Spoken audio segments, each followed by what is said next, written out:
Fam, full disclosure. I've known Kimberly 26 years. But even with us both being from Detroit and practically mirroring each other's steps in school and as former journalists, we've never had a real conversation about our journeys as Black women TV writers in Hollywood. So, it was my absolute joy to laugh and chop it up with my resilient friend as she shared how 3 phone calls, not text messages, changed her life. How she couldn't have made it without finding her village as a single mom. How challenging herself to do stand-up comedy helped her overcome fear, and there's so much more. Take a listen and enjoy Kim dropping gems, fam. After you experience our conversation and her work in progress, you'll be encouraged to face your own life challenges. Trust. You'll also gain insights about sitcom and stand-up writing. And I promise you, you'll never look at Mickey and Minnie Mouse the same. Hey fam, I'm your host Moniz, and welcome to Works in Progress, Conversations with Storytellers.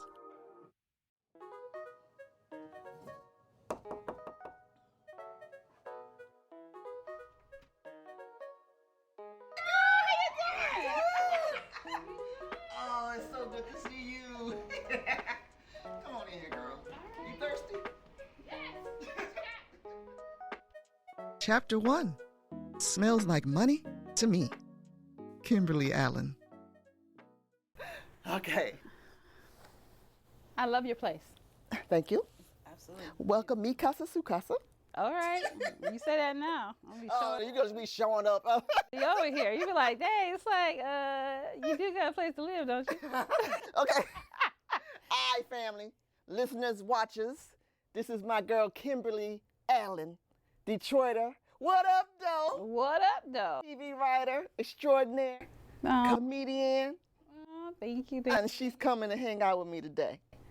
Thank you for inviting me. You know, if Detroiters don't look out for each other, who will, girl? It's us against everybody, you know right? What? Detroit versus everybody. Yeah. Yeah. Man, so let's just get into it, girl, because we've known each other. Let's start our origin story, okay? Let's start with the origin story. Oh, God. We got so much. You said, oh, God. Why you say, oh, God? Because it's a lot. So, I'm from Detroit, you from Detroit. Yep. Right. And then we both went to Go Lightly Vocational School. Yes. Yes. Oh, I loved it. Yeah, so what were you doing there, Go Lightly? Oh, my gosh. That was like heaven for me. I remember, so I was going to Osborne. Okay. And I was Osborne, and around, I would say, 10th, 11th, end of 10th grade, 11th grade, a friend of mine told me about it. She's like, you know what? They have this new mass media program. Yeah. And because they know, everybody who knew me on the block knew I was always into. You was always that kid that was writing, telling stories, doing plays in the backyard. Did you do that? Exactly. You know, making up stuff.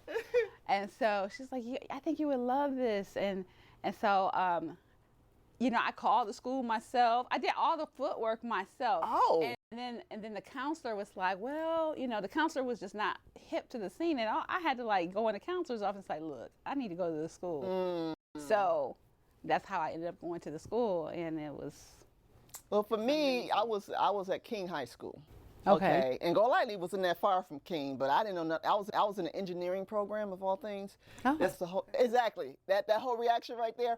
Why was I in an engineering program? But you know, my mama worked at Chrysler, so she wanted me to be an engineer. Okay. I'm a poet, I'm an artist, have you met me? So anyway, my high school counselor knew that, you know, I wasn't really in my element. And she was like, this is the thing you need to go to at Go Lightly, Mass Media Communications. I was like, okay, that sound like my speed. And then, but she finagled it in such a way, instead of going in the morning, I went in the afternoon, and I had my own bus to myself. Oh, wow. Because most of the kids went in the morning. Yeah. But because of my schedule, calculus and all this type of stuff, I had to go in the afternoons. Yeah, I dropped all that. Trigonometry. As a wrap on that, man, I couldn't get out of it. I'm an engineering program. But thank God for Go Lightly, because I was able to get an internship at WGPR. You did? Yes. When? How come we didn't see each other then? Because okay, first of all, I'm older than you. I don't mean to. Black don't crack. Black don't crack. I ain't trying to, I'm just saying. But I was actually in the very first year of that program. Oh, okay. Yeah, the very first year. That's probably why my counselor didn't know about it. It was brand spanking new. Mm-hmm. And so I was in the first year. I don't know if I should say any years, but anyway, I was in the first year of that program. Yeah. And they had a connection with WGPR. Yeah. And we would do the television and the radio side. I was just on the radio side. Yeah, they had a TV side, team profile. Yeah. Wait, do you have any footage of this? Please tell me you have footage of your team profile days. I do not. Now, it's probably somewhere. It's somewhere in somebody's closet. And I also saw that you were a reporter for the Michigan Chronicle. I did that too. Okay. And we both came out of the Journalism Institute for Minorities. Okay. And that was the first one for that one too. Girl, you were just a trailblazer. Like a pioneer. Like. What I'm seeing here is that both of us being from Detroit, Uh-huh. we had to figure out a way to be creative, right? Because when we came up, creativity was not a thing in the D. It was like Wasn't. Motown was gone, crack was rampant, everybody working for General Motors, Ford, or Chrysler, and that's all they know. Yep. So here we come, these unicorns talking about, I want to write plays and do poetry, and they're like, yeah, no, you got to. Yeah, and that's another thing too. It's just like, so we went the journalism route. It was like journalism. Yeah. And no hate on journalism because I learned a lot because of Me journalism. too. Me too. But I wanted to make movies. Yeah. And it was like I was trying to make that program a Hollywood program. And that's not what it really was. No, it's not. So what I did was I remember going to. What had happened was. Okay, remember Mr. Barrett? Yes. We had 4 teachers. Yes. We had Ann, Mr. Dennis, Mr. Barrett, and Ken Sands. Yeah, yeah. And I remember Mr. Barrett, I remember going to him and talking him into letting me take all this equipment home on the bus. Okay, I was on the bus. No, girl, So, no. Public transportation. I could have got robbed, knocked in the head, yes, anything. Absolutely. But he let me take it home. And you made a movie? Yes, I got all the kids together and on New Bern Street. New Bern is like 2 blocks long. I was like, all my friends together, like, y'all, I got this equipment for 24 hours. We had to make something. Wow. And we made a movie in 24 hours. So you always known you wanted to be a storyteller in that sense? Oh, yeah. Yeah. How soon? How young were you when you realized, like, this is what I need to be doing with my life? Okay. Well, it wasn't quite that. It was like a discovery. Okay. So I wrote my very first story. I discovered my writing voice when I was 8. And so I wrote a story for class. And the teacher saw it in me, and she told my mom, she's like, she has a really good gift of writing. And so then I kept writing these short stories. My mom had to force me to go outside and play with other kids. Like, get out the room and go outside. Stop playing in your head. I want to stay in the house and write these stories. And we didn't have this was pre-V8. I feel like I'm so old. Girl, talk about it. This is pre-V8. You're not saying 8 tracks, so you're good. This is well, you might as well say 8 track. This was pre the VCR. I had a tape recorder. Okay. I would tape record all my favorite shows. Good Times, The Jeffersons, All in the Family, whatever it was. Right. And I would listen to it on repeat. I would listen to all my favorite shows. Yeah. If I was in the car with my parents, if I was just supposed to be asleep, or whatever, I'm listening to my shows. Yeah. And I think that's how I developed the knack for TV storytelling. Right, right. Just listening to the, especially, it's mostly comedy. Yeah. Listening to the dialogue, laugh track. Right, multi camera type stuff. Right. So that's how I think I developed the knack for storytelling. And then I got my friend who lived next door. I said, let's write a Laverne and Shirley. I had no idea people did this. I didn't really. You didn't know? I didn't either. I had no idea what the people talking on the screen, that was somebody's job. Right. I didn't know that. Right. Me either. I just watched Laverne and Shirley a lot. I'm like, let's write a Laverne and Shirley. And we had their voices down. Okay, if this happens, something nasty happens, Lenny and Squiggy gonna come in. It's like. No, Lenny and Squiggy. Oh my God. Come in. So it's just like it was just in me at a young age. Yeah. So Okay, journalism, and then when did you decide that I'm really gonna make that leap? Like I'm gonna like really go all in? Because you, listen, when I made the leap, it was just me. You made the leap with a baby. You had a whole human being to take care of. So tell me, what was that like? How did you find the strength to bet on yourself, but you're a single mother at the same time? Well, the thing was, I came out here married.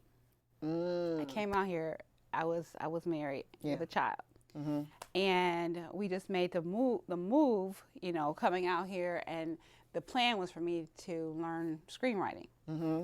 And it just so happens that my husband and I separated, and I became a single mom. But you know, I wasn't going to change my quest, my journey. I wanted to still pursue it.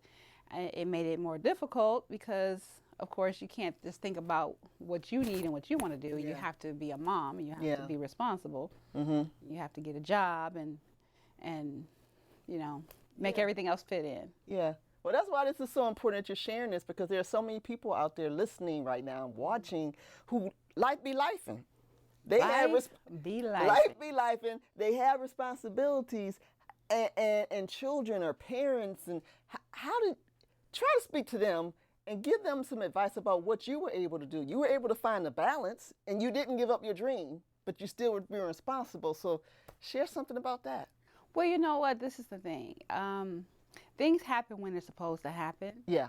And sometimes we want things right now. Yeah. We live in a microwave society where, you know, we want it to happen right this minute. And it's not always like that. And it's a good thing it's not like that, because for me, I feel like through life experiences, it gave me more stories. Through the different things that I had to experience, it's like you write what you know.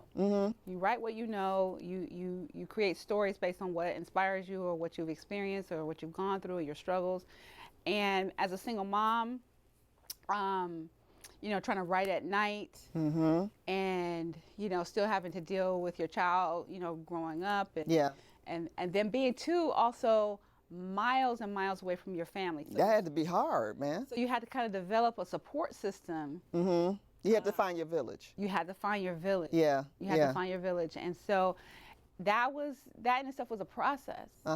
And you know, and it's not like it comes with an instruction manual. Right. You don't know how this process works. You're just figuring it out as you go along. All you know is that you got this drive, you got this dream.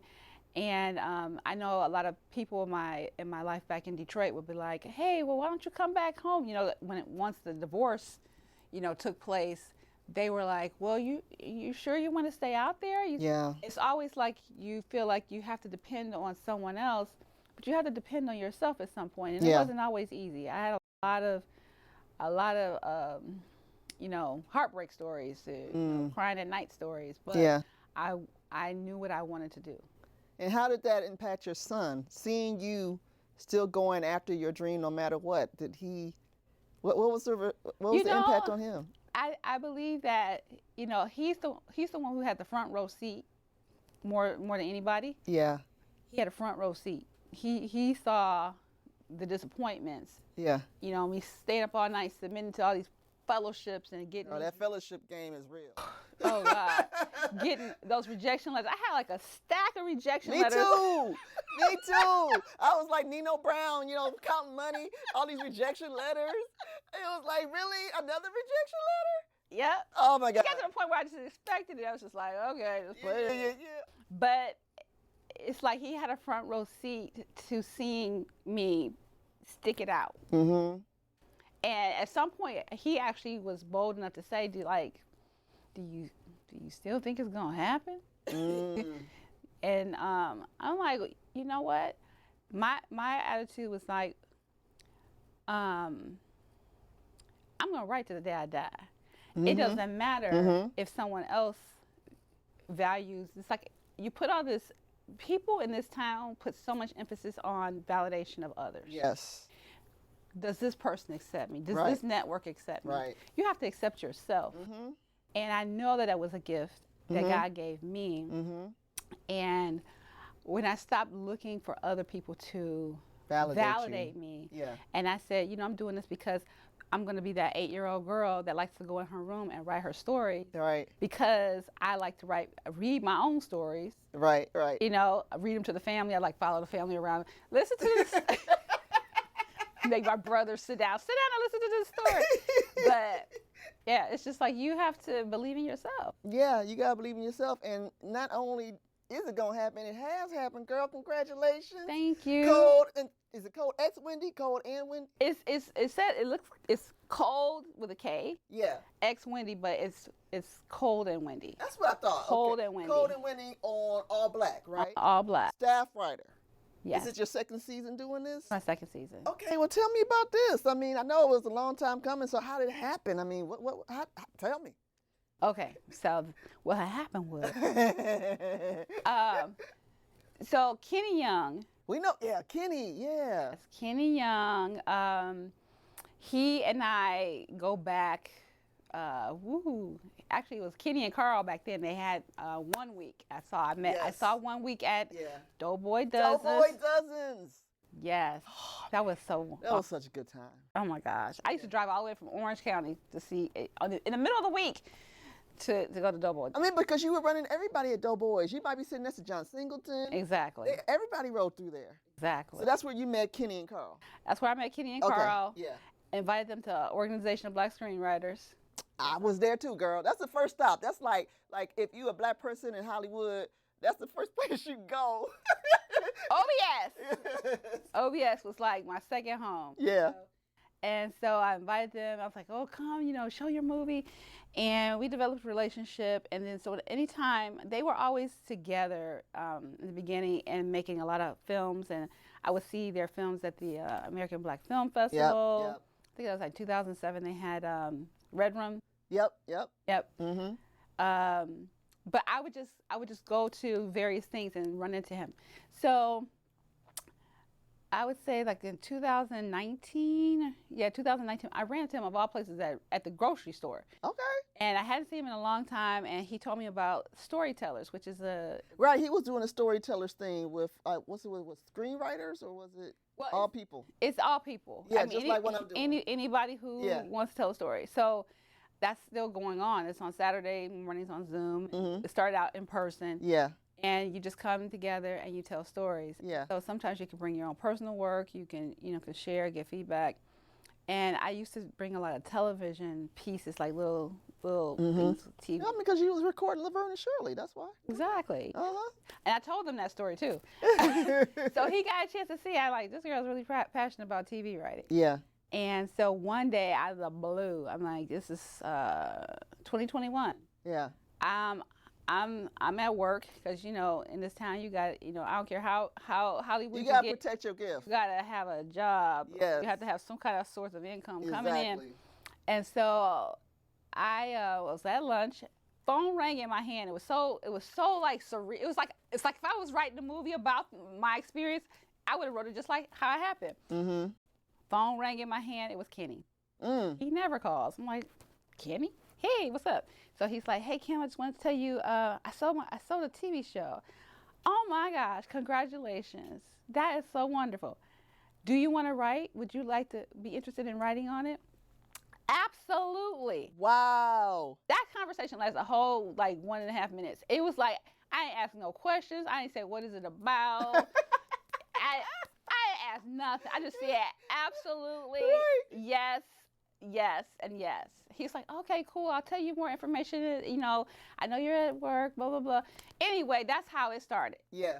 And what I love about that story is that, especially when you're trying so long to do something, you put so much on it about what it has to be or how it's going to happen. And then you just get a call. Because it's about, my mom always says, it's about who you know in this town, right? And you don't know when it's going to happen or how it's going to happen. So always be good to folks and stay in connection with people, because you just never know. And that's how it happened. You get a phone call out the blue. Out the blue. And now you a TV staff writer. Oh my God. That must have been very surreal for you. It was very surreal. It was an answer to prayer. Yeah. I'm a believer in speaking life to your life and saying things that you want to happen. Mm-hmm. And it's a lot you can complain about in this world. Yeah. It's a lot you can complain about in this town. Yeah. But I like to look at the glass half full. Yeah. And so I keep a journal. Okay. But I started writing, this particular year, I started writing my journal differently. Like I have a journal where I write what I want to happen. And so when I write my journal entries, I write my day like I wanted it to happen. Like, and say, today I got a call and I got this. And I didn't write that specific thing. But what I'm saying is what I want to happen, I start writing it so I can visualize myself doing certain things. You know what I'm saying? So that's beautiful. And so I start writing like this, and I have a vision board, and I have all the things up that, you know, my son is really good with graphics. Yeah. And he made me a WGA, the cover of the magazine. Oh, right. And written by. Yeah. And he put my picture on the front of it. Yeah. And I put a little caption like Queen of the Emmys, like, okay, so I'm like really out there, right? No, girl, it's gonna happen. It's gonna happen. You're gonna be the Shonda Rhimes of Detroit. Stop playing games. So I have that on my vision board, like every day I see it. But I'm just saying, it's like you have to visualize what you want. You have to have some kind of goals, tangible things that you do to, you know. Yeah. I just feel like you just have to do that. I feel like our words are powerful, and it's important what you say. Your words are powerful and your mind is powerful. Like my husband, Rael's a neuroscientist, and he talks all the time about how the brain doesn't know the difference between what you imagine and what is real. So you have to put it out there. Your brain is like, oh, okay, so I want an Emmy? All right, so then the universe starts conspiring to make those things happen for you. And I'm glad you said this about journaling, because I got to do that, because my journal is usually about all the stuff that happened in the day and what went wrong and all this type of stuff. So I'm going to do that. I'm going to do that, because that's a much better, positive way of journaling, because I find myself not journaling because I've been doing it the wrong way all this time. So you just taught me something, girl. You know what? I don't know. I feel like God just dropped that in my spirit. Like, this is what you just start writing down. You know, the Bible says, write the vision, make it plain. Yeah. I do know that's in the scriptures. And so it's like, you have to write down, you know, it's important to write down. There's something that happens. Something magical that happens once it leaves your brain and hits the page. And even if you don't look at it again. Like, I found notes around the house that I wrote about things for us, like our space here. I manifested this space like years before, like what I wanted and how I wanted to look and stuff like that. And I roll up and I'm like, I wrote this when? And then I look, I'm like, oh, everything I wrote is here. You know what? I have a similar story. Now, this is real crazy. Okay, so I am not a runner, okay? I am just You're not a marathon runner? You're not doing long distance? But I wrote down marathon runner as a part of my vision board, but I never put it on my vision board. I put it somewhere else. And a few years later, a friend at work asked me to do a half marathon.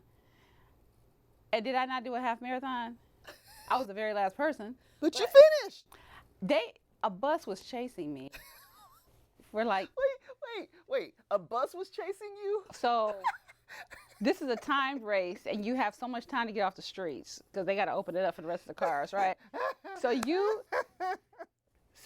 here I am at mile 10. It's 13.1 miles. I'm at mile 10 thinking my life is coming to an end. And then my coach finds me, and she's like, you got to run. And she turns around. She says, they're going to sweep you. There's a bus behind me. Oh, no. And it chases me. And I literally found extra energy and strength. I'm sure when the bus is on your ass, you're gonna find a way to finish. I'm not forfeiting this medal, baby. I'm from Detroit. I ain't going out like that. No, that's not what we do, son. I was the very last person. They were like, this is what she said. She says, you know, did they do something really cool for the last person? I said, there's 15,000 people in this race. I'm the last person.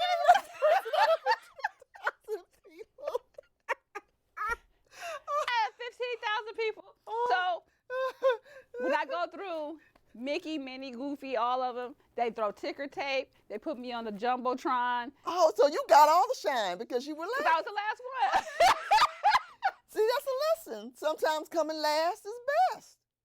As long as you finish. As long as you finish. Now this is a perfect segue into your comedian situation. Like, I remember when I saw on Instagram that you were doing this, I was like, what?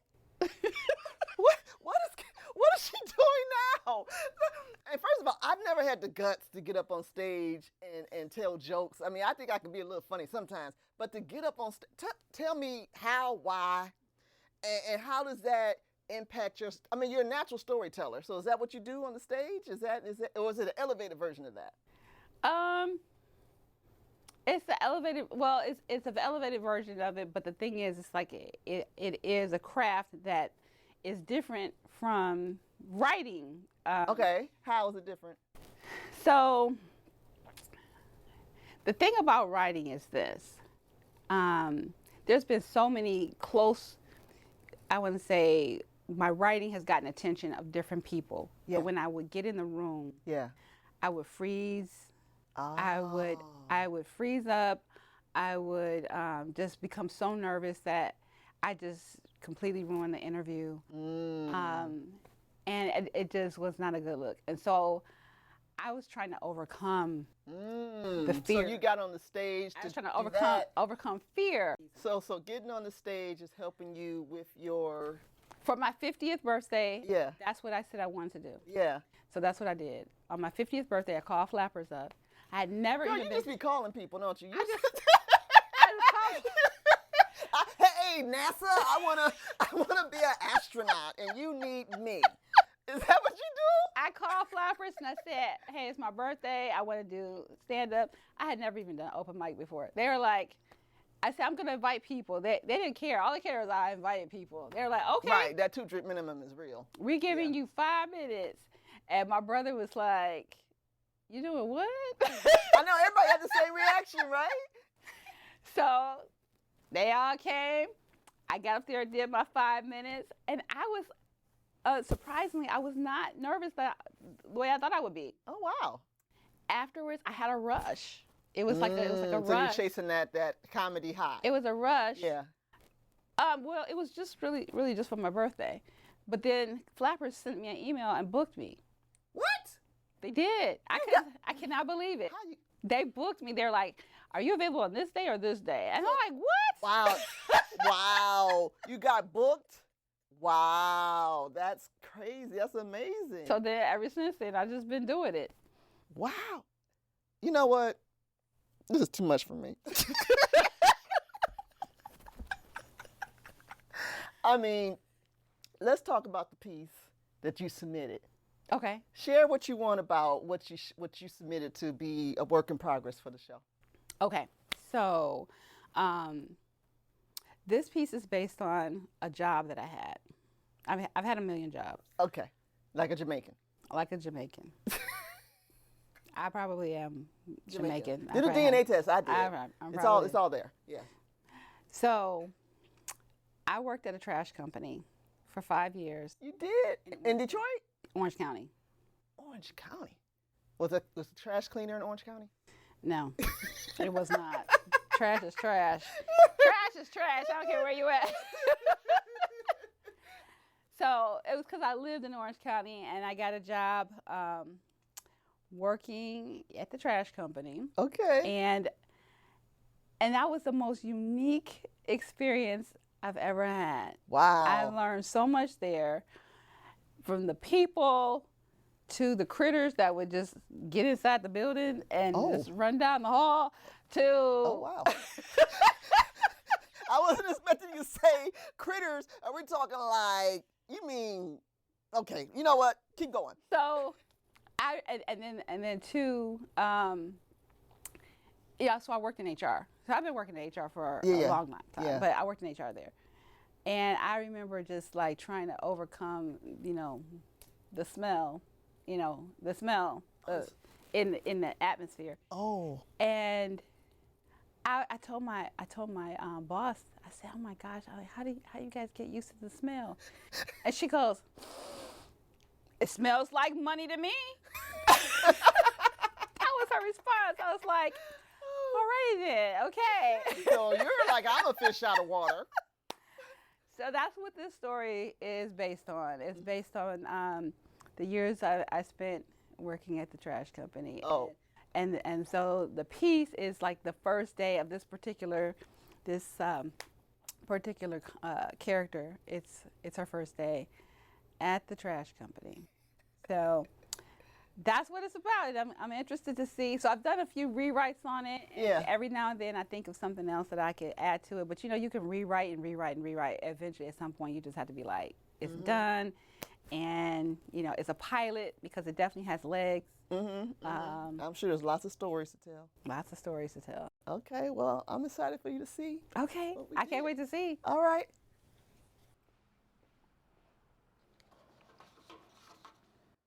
Sorrel starts walking, and Holland trails behind her to the other side of the room. They find Mrs. Edwards, 77, a grandmother type, asleep at her desk. Sorrel clears her throat. Miss Edwards opens her eyes. Ms. Edwards? Guess who's here? Holland's POV, she keys in on her silk blouse, beige knitted sweater, pearl earrings, and gold locket. Alphanumeric results of salt of the earth. Miss Edwards puts on her glasses and looks up at Holland, and a huge grin grows on her face. Beautiful. It's been years since you've been down here. You grew up to be such a lovely young lady. Spitting the image of your mother. I saw this child come into the world and even witnessed the doctor smacking her on her bottom. Oh, great, a family reunion. My dad told me that story once. Did he tell you I drove your mama to the hospital? God rest her soul. She was down here this very office and went into labor while OB was on a trash run. So I rushed into the delivery room. Of course you did. You've worked here a long time. Since the beginning of time is more like it. Your grandfather hired me when he bought this company. And I'm glad to see OB is keeping family in the business. Who knows? One day you may be running things around here. A subtle wave of horror washes over Holland's face. Sorrel rolls her eyes. I hate to interrupt this trip down memory lane. Harlan has a lot to learn. I'm sure you can tell her all about the invention of the first trash truck on your own time. Besides, I just sent you an email about the payroll audit. You might want to get on that. Done. I got it in between Let's Make a Deal and The Price is Right. We'll talk later, baby. Miss Edwards winks at Holland, then turns on her TV program. Holland seems less than thrilled about the drab domain. The shelves are filled with manuals, policies, and union contracts. Holland sneezes a couple of times and grabs a Kleenex from her purse.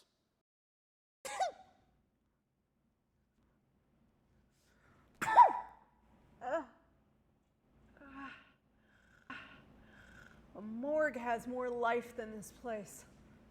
Well, there you go. What you thinking? I always love to hear, when people interpret it and they read it, and it gives me good thoughts about where I could take it, or even how I can maybe even do a little tweaking. Well, talk to me about the tweaking. What tweaking do you think? I think, like, so when you do rewrites, a lot of times I just do certain passes. When I hear certain, the dialogue, sometimes I do a pass on just the action, or I do a pass on, some aspect of the script. But with certain words are funnier, like if they're spoken a certain way, or sometimes you can change a sentence around or even cut down words. I find that with humor, less is more. And so sometimes when you say less, it can be funnier. I even do that when I'm on stand-up. I usually get a tape when I'm on stage. You and that tape recorder, girl. Yeah. Ever since you was 8. Well, the club tapes it. The club would tape it, and I'll just get it, and I'll just, I'll listen to it. I listen to all the laughs. I listen to things that I thought was a joke that is quiet, and I listen to things that I didn't think was funny, and people are laughing at it. So you get to try to be a little bit objective. And I think hearing it now, you put some distance between it. Like when you write something, you just lay Yeah. it down for a Right, bit. right. And so I haven't picked this up in a bit. Okay, so it was like seeing it for the first time. It felt like I was seeing it for the first time. Okay. So it inspires me to go back and look at the whole thing and see how I can, tweak certain, dialogue and just like punch up do a punch up of some of the work. But it's good to be able to be objective like that, But distance helps, though, right? Distance 'Cause definitely when it's too helps. close to you, everything's funny and painful, and it's my baby. Don't touch a word. Oh my gosh. You know what? I learned a lot about, on Cold and Windy, just you can't be married to any particular scene because things happen. Right. Things happen that is beyond your control, and you have to be on a dime's notice, be willing and ready to change it. I actually cried on one of my. I was like, I gotta let this go. Oh my God, I put a lot into this. But yeah, you have to give yourself some distance. You can't be married to something. You have to be willing to look at it objectively or make changes based on whatever the need is. Yeah. That's the thing about television. It's very collaborative. Right. Right. Is that easy for a transition for you to make, to collaboration? You know what? It was not hard because I've been in writers groups. Oh, right. You know, I've been in writers groups before, and you get the opinion of different people. But I guess when you're creating one thing, I mean, yes, you're responsible for that one script, but you still have to take notes from the network. You got to take notes from the producers, and you have to, take the note. You can't just. You can't ignore the note. You Like, can't just you're relax. an idiot. You don't see my vision. Exactly. That's how you become unemployed. So Yeah. So this is inspiring you to just go back and look at it again. it is. And do some tweaking. Did you notice the casting change that we made? Yes, I saw. That's another thing too. I said, okay, that was I wrote 3 females, but it was a guy. But you know what? Sarah. Yeah, it's a guy. So, but it kind of worked because the way I wrote that character, she had she had a lot of masculine qualities. Oh, that's hilarious. Yeah, she had a lot of masculine qualities, and so I think the humor in the script is, I mean, you don't have everything there, but the person who's coming to work there is actually she's like ultra feminine. Yeah. And she's working there kind of against her will. She just doesn't want to be there. Yeah, I can imagine that, especially just from your point of view, right? You're dropped into this space, and this is everybody's lives. They work here. I love workplace comedies because you got all these people coming together. They're from different backgrounds and everything like that. And they're just working at like Taxi. They're just working at Taxi, or Cheers. They're working at a bar or whatever. But they all have their different instincts. So this felt totally like that to me. So that's why I was like, yeah, I think I kind of have fun with this. Well, the thing about the trash company, it was not like I went out seeking a job there. No, you didn't. It wasn't your goal in It life. wasn't like, hey, let me go work at the trash company. No, it was, okay, so my one job ended because they were moving to Timbuktu, and I wasn't moving with them. So I pretty much just said, I'm out, peace, and I didn't have a job. I've never done that. And I'm like, I still have a mouth to feed. And so I went to the temp agency. And the lady at the temp agency was a hoot. Oh my gosh. She was just like, she read my resume and she calls us. She says, I got the perfect place for you. It was a trash company. I didn't know this. So she's like, I got the perfect place for you. So she calls the people, and I had on there that I had some knowledge of Spanish. She's bilingual. Oh my I God. mean, she said all this stuff. All the things to get you the And job. I was like, oh my God. I'm like, she's on the phone with the people. I'm like, I'm not bilingual. And so she sends me there. It's the trash company. Wow. So do you use, like, I mean, writers write what we know, right? Yeah. So do you get a lot of your ideas from your life and what's going on and things? Every day. All the things. So if somebody say something in front of you, you like, don't be saying that because I'm about to use it. I'm gonna tell you what I do. Uh-oh. I have Post-it notes. If something happens, some of the stuff you just can't make up. I'm just like, okay. I put it in my purse, and I get home. I got 4 Post-it notes a day, and then I have a book. It says nothing but jokes on the front. Okay. And I put all my jokes in there, and then I go work them out. Sometimes I don't really feel it after the fact, but sometimes I was like, oh, this got some meat to it. I think I can work on this joke, and I just keep whittling it out. And then sometimes I go to open mic and I'll try it out. It's kind of hard to determine anything at open mic because these are all comedians, and comedians don't laugh at each other. Oh no, they're hard asses. Yeah. Yeah, it's just like crickets in there, so you just up there. But Cole and Wendy, that's a drama though, right? That's a drama, but you know what? I was telling jokes in the room the first season, and they were like, Kim, this is a drama. We're not telling these jokes. I said, criminals laugh. Are you kidding? I said, you need to put some of this in here. Second season, the network's like, we need more humor. But I tell y'all. Wow, see? There you go, wheeling it. Y'all don't know it yet, but I know what you need. Oh, man. Well, you know what? This has been beautiful. Thank you. All these years we've known each other, and we've never had this whole conversation about, this is the thing. I'm inviting people on this couch that I want to talk to, right? And I'm curious about, that I'm inspired by, that I've been watching from afar. And I know that when our conversations hit the air, that we will inspire other people. So your whole story has been so funny, first of all, hilarious, and inspiring. Because life was lifing for you, girl. Life is lifing. And you found a way, talk yourself into things, call people up, getting jobs, manifestation. You know what? I remember I was 5 years old. Oh, here we go. When I didn't know I wanted to be a writer, I thought I wanted to be an actress. And remember the music hall? Yeah. The music hall commercial came on, and it had the number. And Did you call? I called them. Kim! I was 5. Kim! I called them and I said, do y'all got kid actors down there? That's exactly what I said. The lady was like, where's your mother? Like, why are you on the phone? Why are you calling the music hall? Oh my God. Girl, okay, I already know what you're going to do. If I need something handled, I'm just going to say, Kim, call them. Please, please.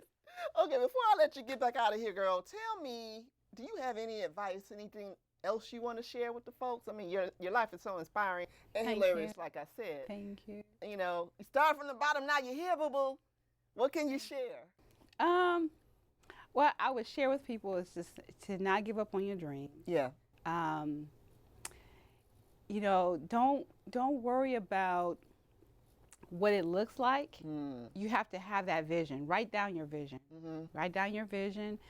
Be around positive people. You can't be around dream killers. If somebody doesn't see your vision, you can't share everything with everybody. And do the work. You have to do the work. I've taken a ton of classes, a ton of workshops. Read a lot of scripts, or whatever it is. It doesn't have to be necessarily screenwriting, but whatever it is that you are passionate about, put the work in, and it happened when it's supposed to happen. That's what I believe. Let the church say. Amen. Amen. Thank you for coming, girl. Thank you so much. Thank you for inviting me. Good to see you. Oh, we got Ann Eskridge. Ann Eskridge, yes, she was our writing teacher at Go Lightly, and continued to be our mentor. Yes, to this day. To this day. Yes. In fact, that's how I met you, through Ann. Yep. She said you need to find her. And I was like, okay. Yep. This has been beautiful. Thank you again, Kim. Thank you. I appreciate you. Bam, I hope you enjoyed our conversation. Thank you so much for supporting Works in Progress. See you next time.